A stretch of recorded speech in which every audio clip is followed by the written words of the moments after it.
Marcus Langston had always lived life on his own terms. As a self-made billionaire in his early 40s, he was no stranger to luxury. Exotic cars lined the driveway of his penthouse, private jets waited at his command, and restaurants across the city knew him by name. But today, Marcus wasn't there for recognition or comfort. Today, he was on a mission. He adjusted his tailored navy suit and glanced at his reflection in the elevator mirror. Everything had to be perfect. His demeanor, his presence, the way he carried himself. To the untrained eye, he was just another successful businessman enjoying lunch at a high-end restaurant. But underneath the calm, he carried a purpose: to test the staff at Le Grand Etoile, one of the city's most prestigious five-star establishments. The restaurant had recently undergone a major rebranding, boasting Michelin stars and rave reviews online.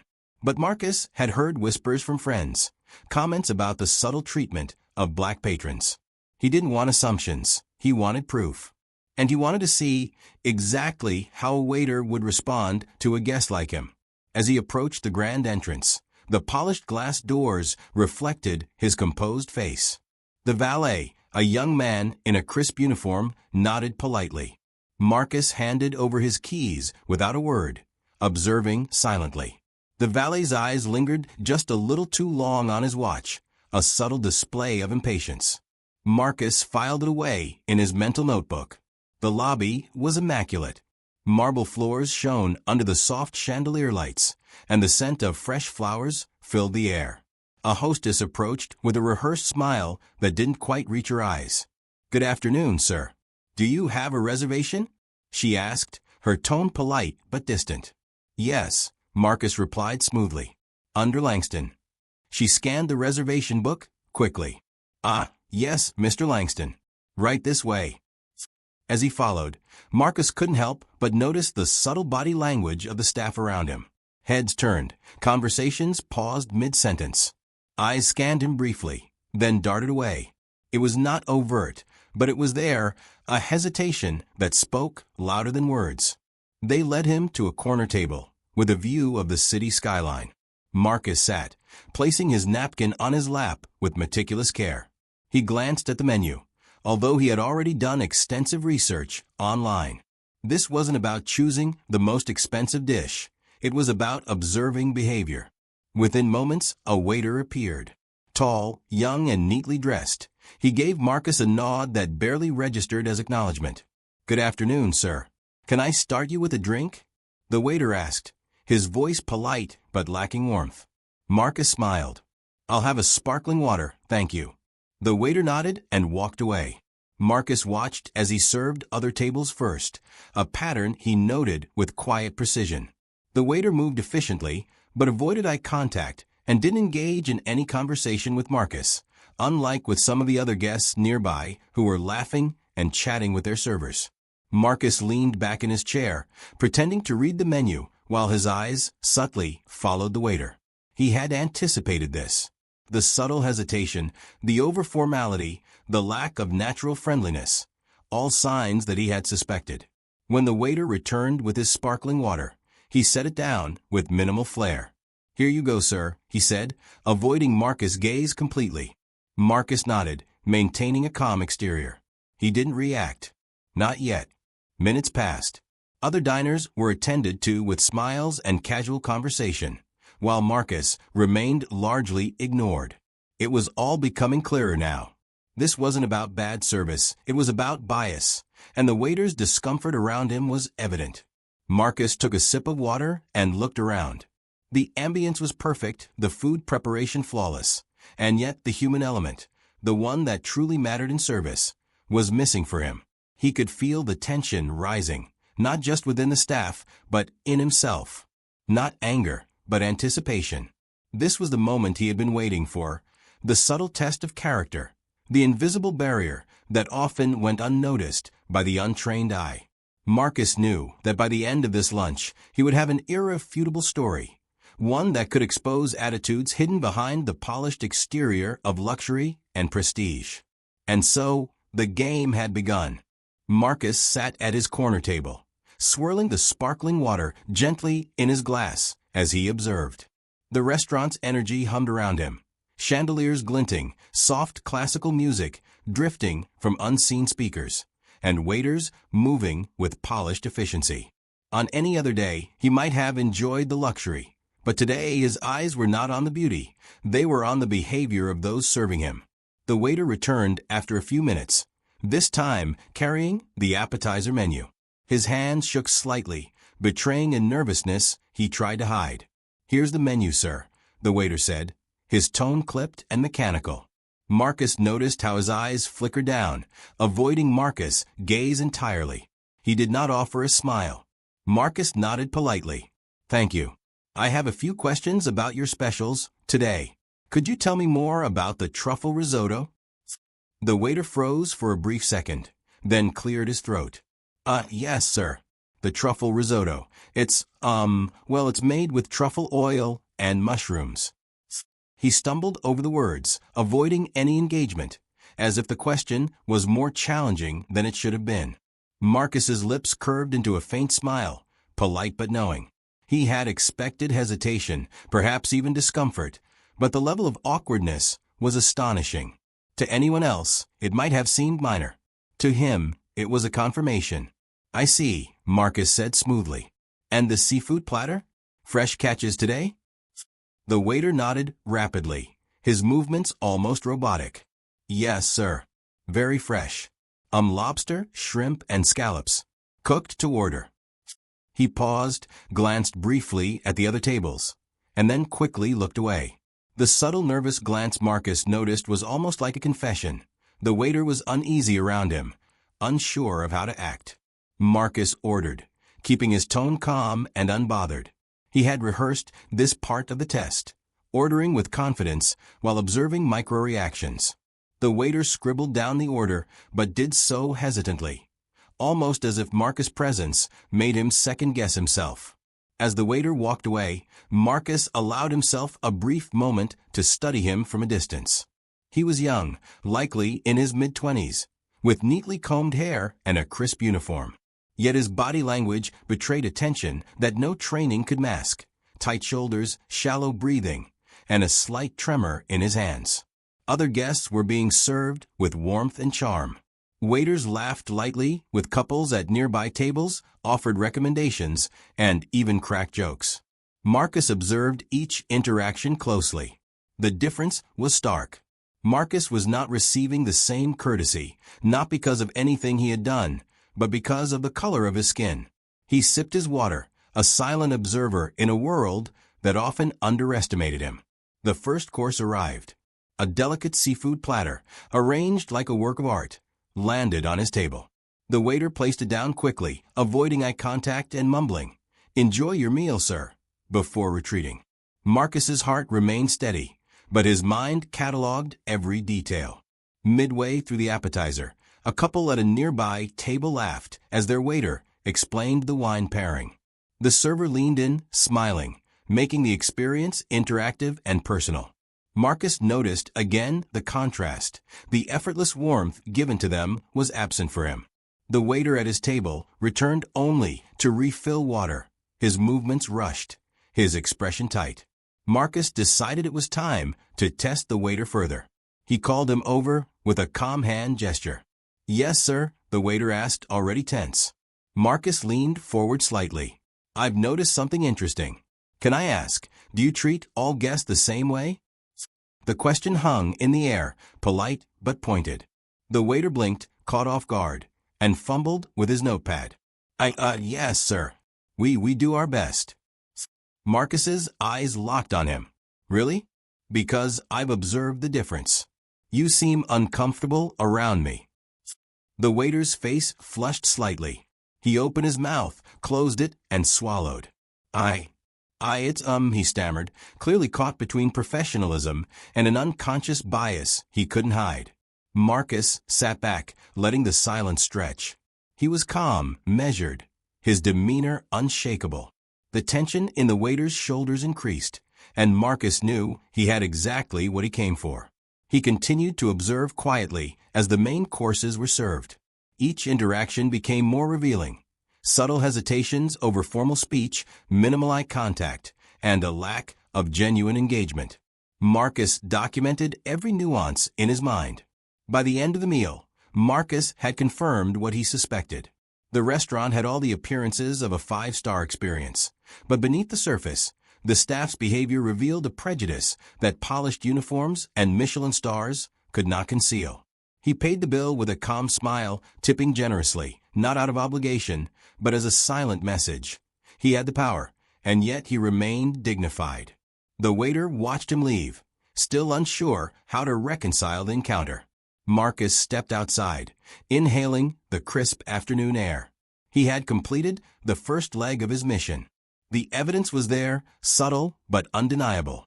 And he knew that the story he would share, carefully, truthfully, would shake the perceptions of luxury, service, and what it meant to be seen as equal in a world that often judged by skin before character. The test had only just begun, and Marcus was already planning his next move.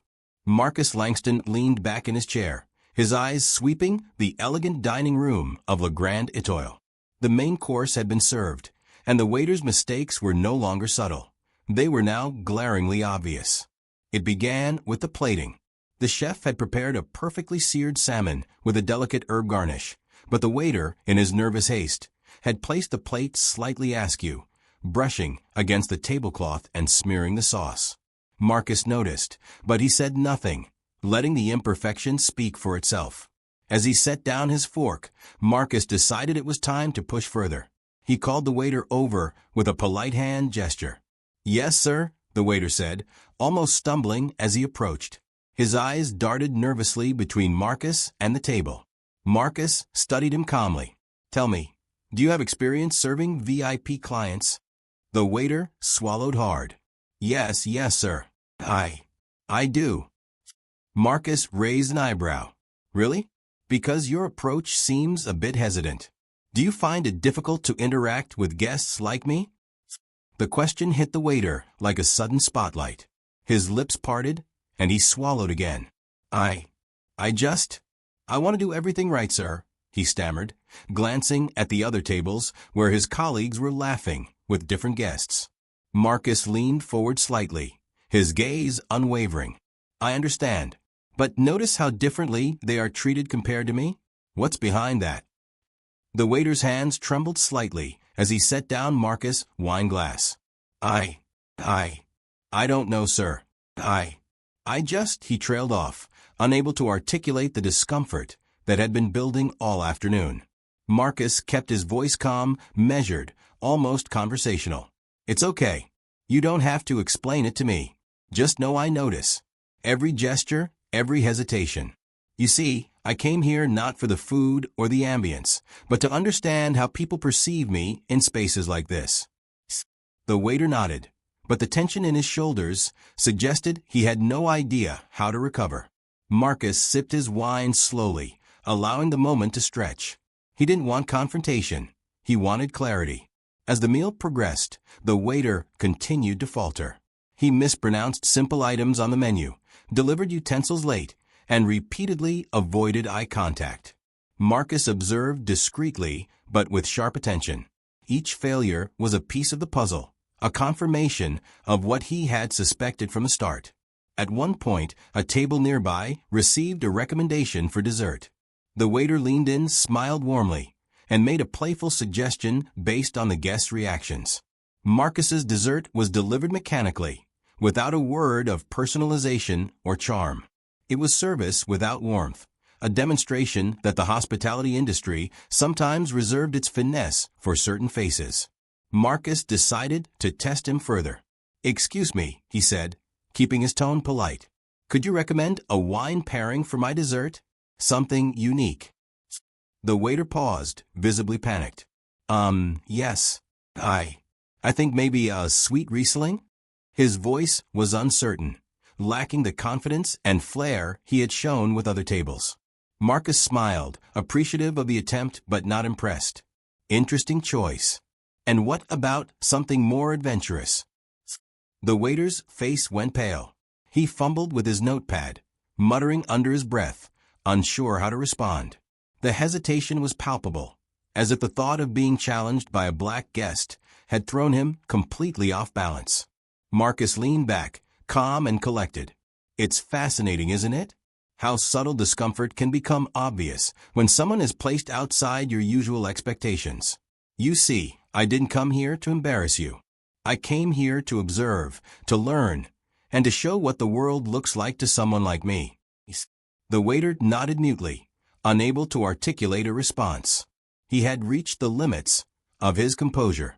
Marcus's eyes remained gentle but piercing, silently urging him to confront the truth he had avoided all afternoon.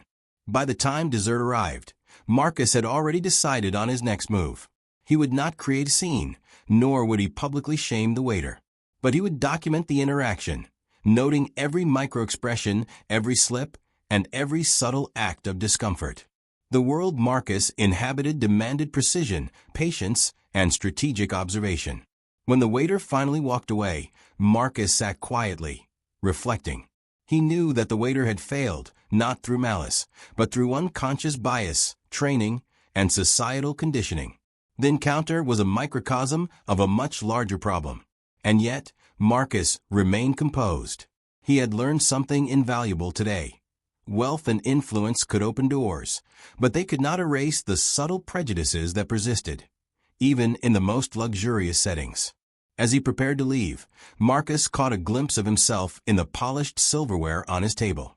He straightened his jacket, adjusted his cufflinks, and walked toward the exit, leaving the waiter to process the silent lessons of the afternoon. Outside, the city buzzed with life. Marcus had not just eaten a meal. He had conducted an experiment, observed behavior, and collected evidence. He knew this story would have to be told, carefully and truthfully, to reveal the hidden biases lurking beneath the surface of luxury. The waiter's failure had been unmistakable, and Marcus's mission was far from over. Marcus Langston returned to Le Grand Etoile a few days later, this time with a purpose that went beyond observation. He had spent the last afternoon meticulously noting every interaction, every nuance of the service he had received. Today he would subtly push the boundaries, not to humiliate, but to reveal the stark truth behind the polished veneer of a five-star experience. The restaurant looked exactly the same, gleaming marble floors, crystal chandeliers, and waiters in immaculate uniforms. Yet Marcus noticed the same subtle tension in the staff as before. Heads turned slightly when he entered, murmurs paused mid-sentence, and the familiar hesitation lingered in the air. He was seated at a table closer to the center of the room this time, allowing him a broader view of the dining floor. The waiter from the previous visit approached, visibly stiff, as though he remembered the scrutiny he had endured. "Good afternoon, sir," the waiter said, his voice formal and distant. "Good afternoon," Marcus replied smoothly, his tone warm yet deliberate. "I hope you remember me from last time." The waiter swallowed and nodded quickly. Yes, sir. Right this way." As Marcus sat, he casually observed the other diners. Couples laughed freely with their servers, families chatted easily, and groups shared stories over wine. The difference in how the staff interacted with him was now glaring, and Marcus allowed himself a small, controlled smile. Today, he would test them further. He called the waiter over after a few minutes. "I'd like to order, but with a small twist," Marcus said. "I want you to create a tasting menu for me. Something unique. Take your time and surprise me." The waiter froze, clearly anxious. Yes, sir. I can do that." Marcus nodded encouragingly. "Good. But here's the catch. I want to see creativity. And I want to know how confident you are in your choices. Don't hold back." The waiter's hands trembled slightly as he jotted notes. Marcus could sense the unease radiating from him. It was not mere incompetence.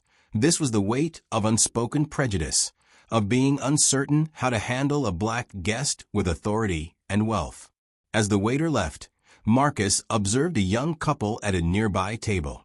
Their server leaned in, smiling, chatting effortlessly.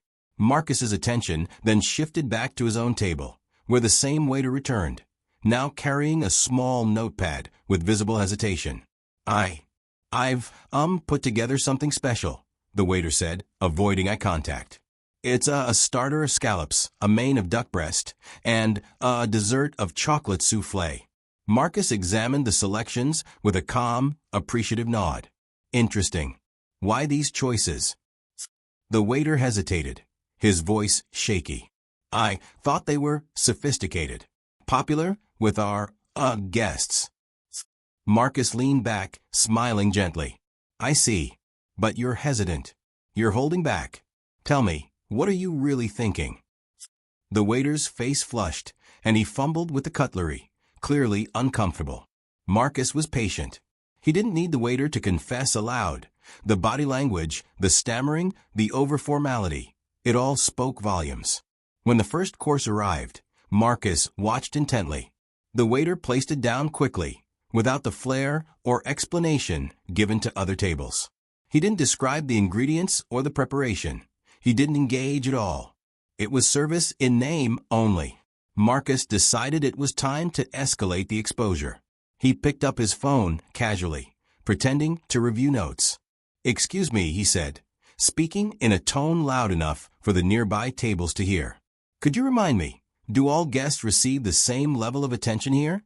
Or do some get more personalized care? The waiter froze, clearly caught off guard. Other diners glanced briefly, curious at the interaction.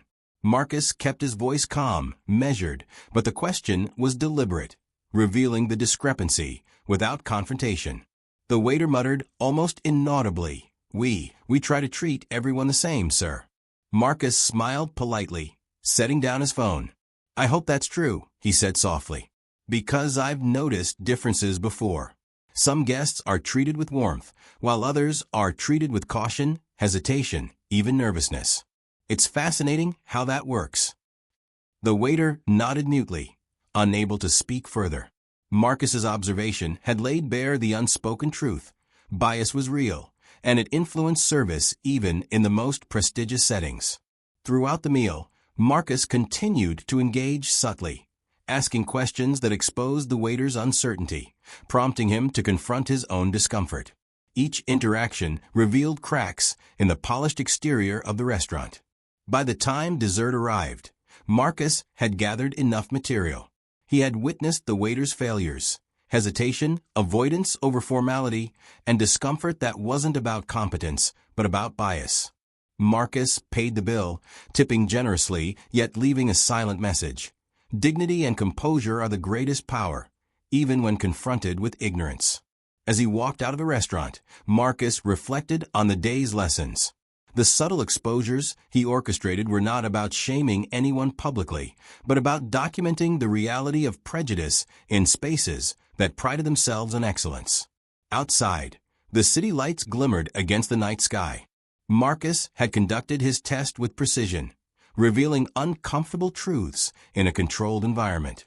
And while the waiter had failed today, Marcus knew the story was bigger than one person.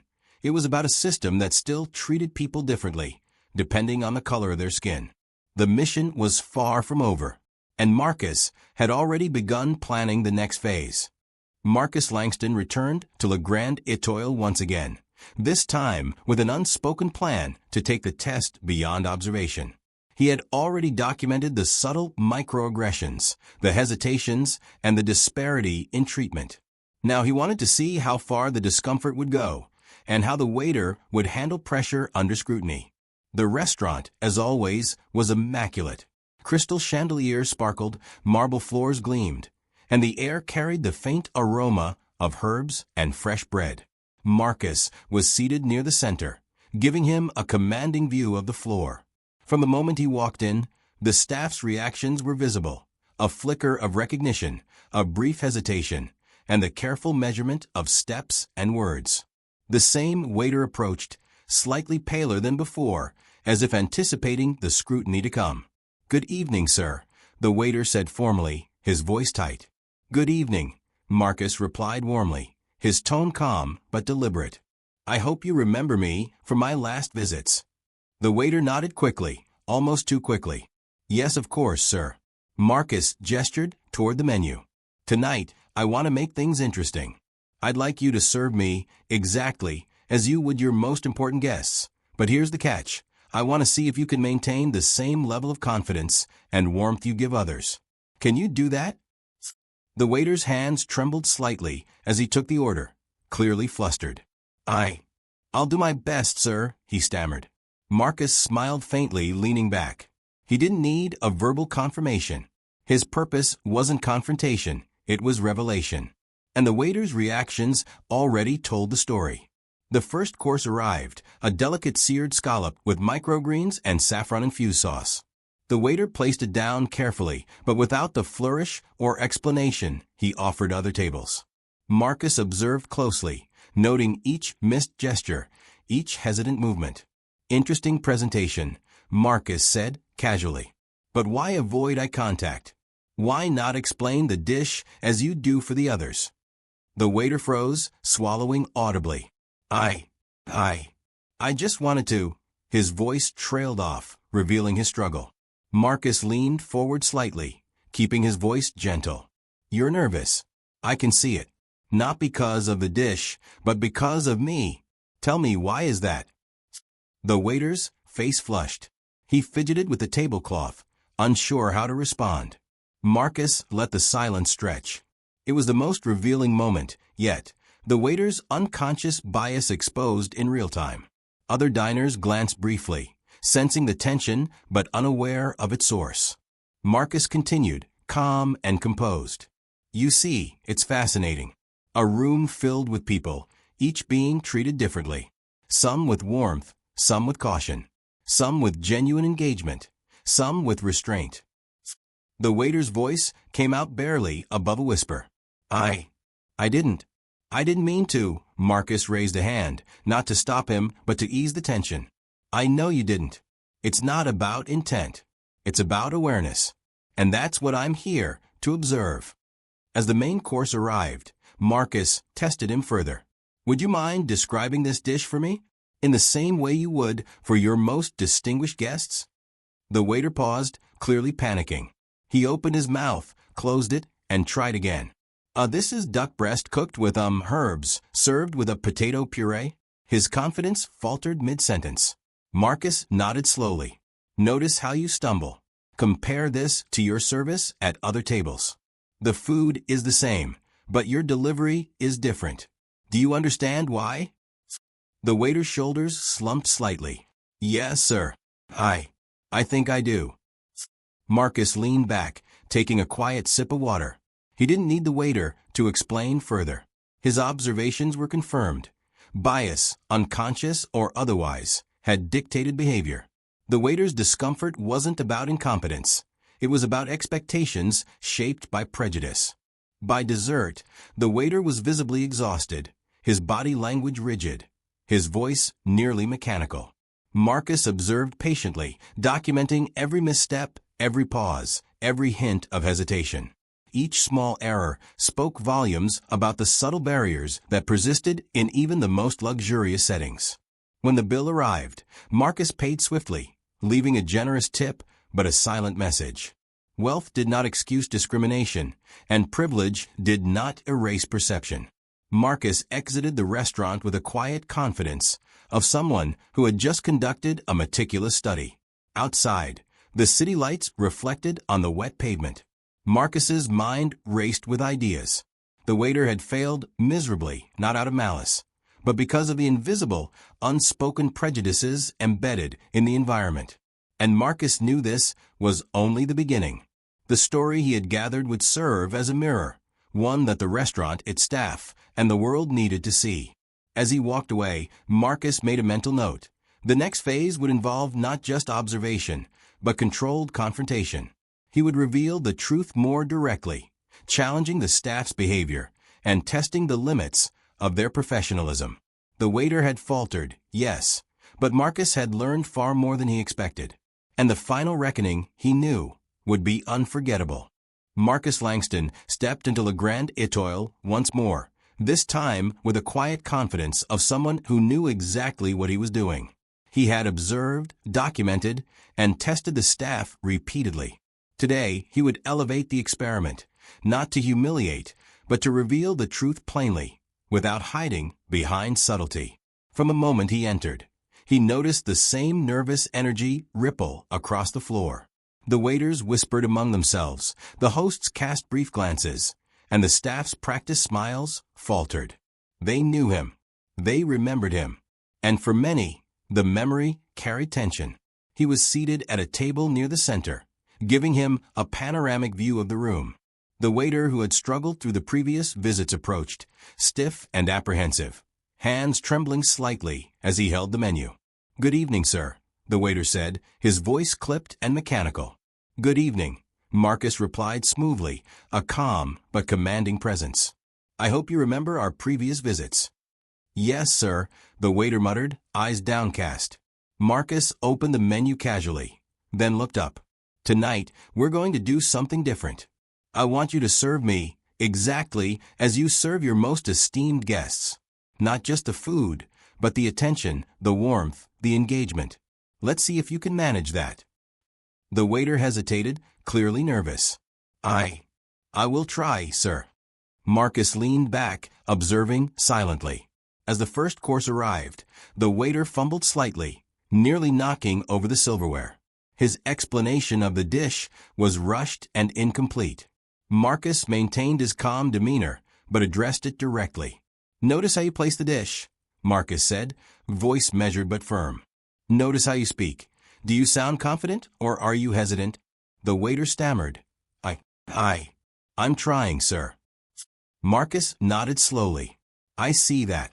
But your best effort still falls short. Compare yourself to the other tables. You know what I mean. Why is that?" The waiter's shoulders slumped. I don't know, sir.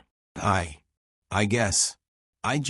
He trailed off, unable to articulate the discomfort he felt. Marcus leaned in slightly, voice calm but piercing. "It's okay. You don't need to explain everything. Just observe. Your nervousness is not about me personally. It's about the expectations you carry when you serve someone like me. That hesitation is exactly what I came to witness." Other diners glanced subtly, sensing tension but unsure of its cause. Marcus continued, pressing the point gently but deliberately. "When you serve some guests with warmth and others with caution, you're not just delivering food.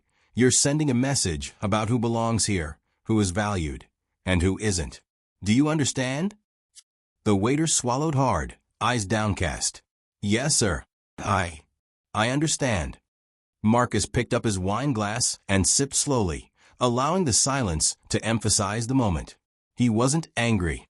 He was precise, patient, and methodical, letting the waiter confront his own unconscious bias without external pressure. As the main course arrived, Marcus tested him further. "Explain this dish to me as if I am your most important guest. No hesitation. Full confidence." The waiter tried, but stumbled again. This is a duck breast with potatoes and vegetables?" Marcus nodded, calm yet critical. "Exactly. You see? The knowledge is there, but the confidence isn't. The behavior isn't about ability, it's about perception. You've made assumptions about me based on what? My appearance? My presence? My skin?" The waiter's hands fidgeted with the cutlery. I didn't mean to, I know," Marcus said softly, raising a hand to stop him. "That's not the point. It's about awareness. Awareness of how subtle prejudice affects your actions, your service, your guest experiences. That's what I'm showing you." By the time dessert arrived, the waiter was visibly exhausted. Marcus observed each movement, each hesitation, each slight tremor. He had brought the situation to its natural peak.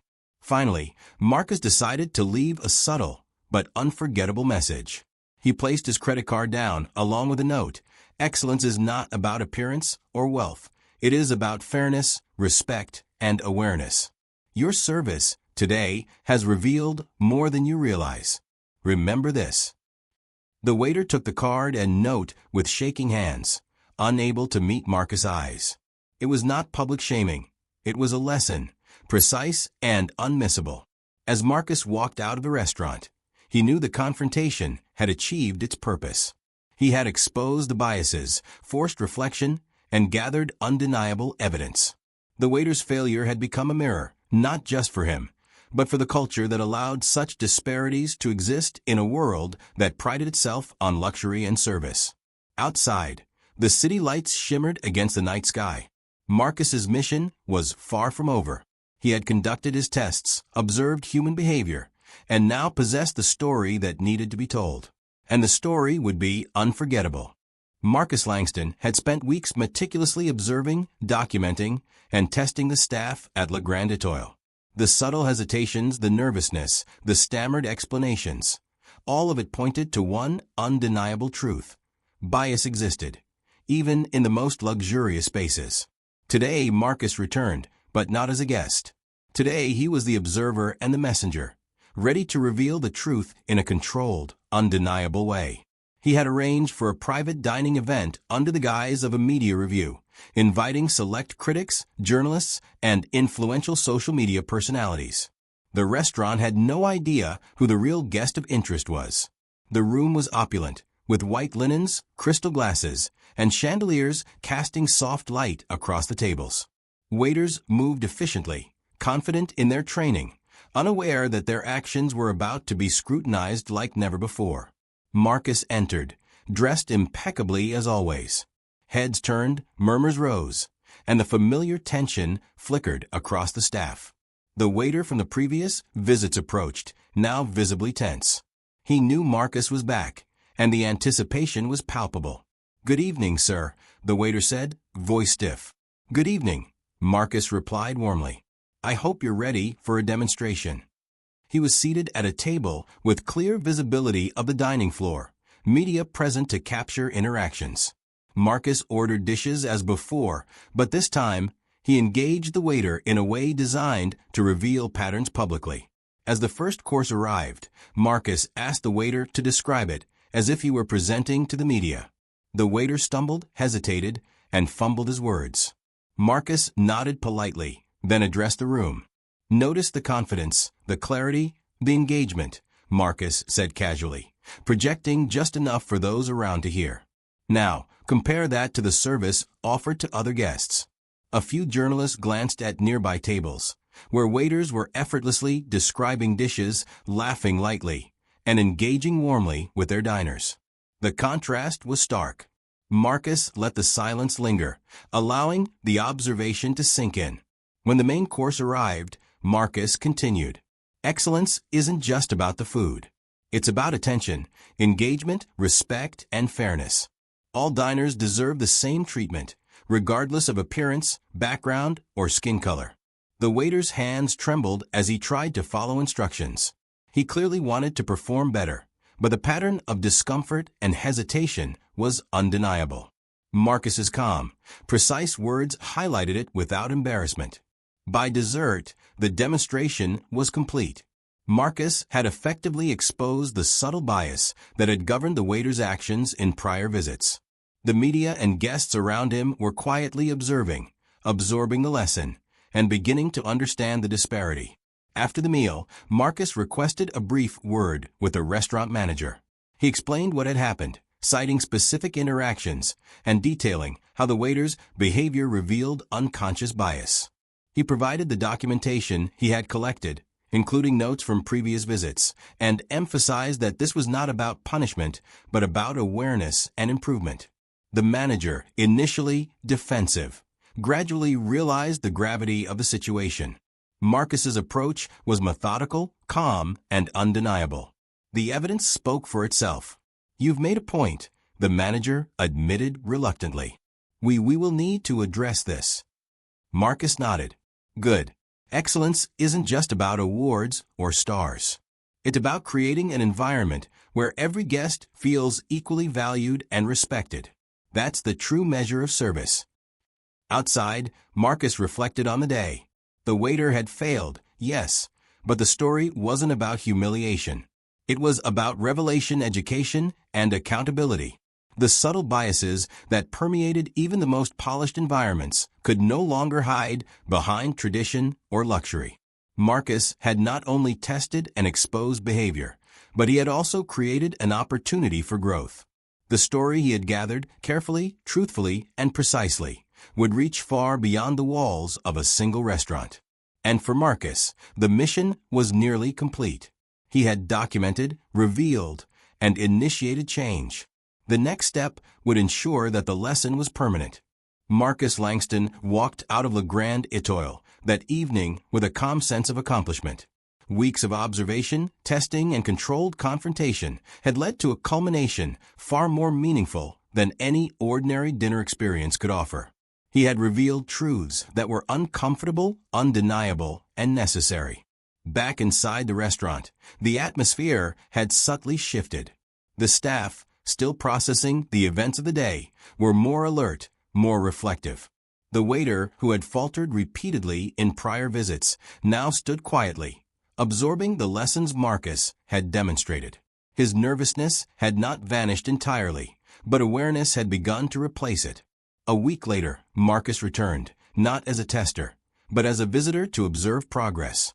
To his satisfaction, small but meaningful changes were evident. The same waiter approached with improved composure, still polite, but now with a more genuine warmth. He greeted Marcus with eye contact and confidence that had been missing before. "Good afternoon, sir," the waiter said, his tone steady yet inviting. Marcus smiled. "Good afternoon. I see things have improved." The waiter nodded subtly, a silent acknowledgement. No words were needed. Action had replaced hesitation. Marcus felt a quiet satisfaction knowing that change had begun. This was not about punishment or embarrassment. It was about awareness, education, and growth. Over time, Marcus learned that the restaurant had implemented more inclusive training, emphasizing fairness, respect, and conscious engagement with all guests. Staff meetings now included discussions about unconscious bias, and subtle practices that had once gone unnoticed were actively addressed. Marcus reflected on the journey as he sipped a coffee at a nearby cafe, watching the city hum with life. His mission had not been easy, but it had been precise, deliberate, and ultimately transformative. He thought of the waiter, and the lessons passed along. The young man had failed miserably under scrutiny. Yes, but that failure became a catalyst for growth. It was a reminder that even in elite spaces, excellence required more than skill. It required awareness, humility, and fairness. Marcus also considered the broader impact. The story, shared carefully with journalists and industry insiders, sparked conversations about bias in service, particularly in luxury settings. It challenged the assumption that prestige automatically meant equality. The ripple effect extended far beyond one restaurant, prompting other establishments to evaluate their practices. Sitting back, Marcus smiled to himself. Change, he knew, often began with discomfort. The waiter's failures, his hesitation, and his eventual reflection were all part of a larger lesson. True excellence recognizes no hierarchy of skin, wealth, or status. It values respect, awareness, and fairness above all else. As Marcus rose to leave, he felt a quiet sense of fulfillment. The mission had concluded, not with anger or revenge, but with observation, confrontation, and ultimately, transformation. And somewhere inside Le Grand Étoile, a waiter straightened his posture, carried himself with renewed confidence, and understood finally that service was about more than just food. It was about humanity. The story that began with subtle hesitation, nervous stammers, and microaggressions had ended with awareness, growth, and the promise of lasting change. Marcus walked away, leaving behind a restaurant changed forever, not by scandal, but by the simple, undeniable power of truth.